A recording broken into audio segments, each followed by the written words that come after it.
ममता मिश्रा के YouTube channel पे सभी भाई बहनों को मेरा दिल से नमस्कार है।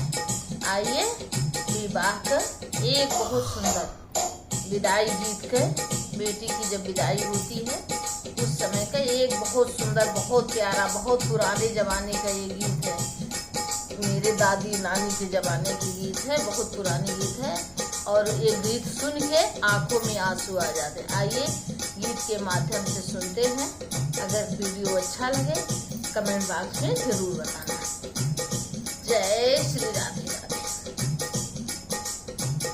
गोरे गोरे हाथों में मेहंदी रचाई जी, गोरे गोरे हाथों में मेहंदी रचाई जी, गोरे गोरे हाथों में मेहंदी रचाई जी।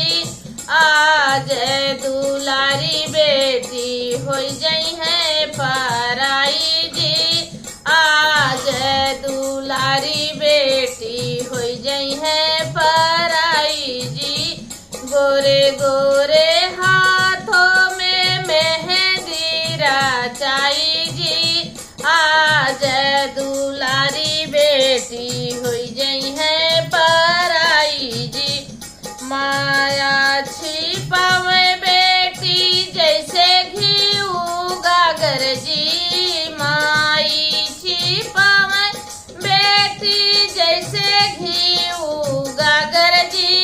बाबू बाबा ने करे बेटी जैसे जाला माछर जी, बाबा ने करे बेटी जैसे जल माछर जी।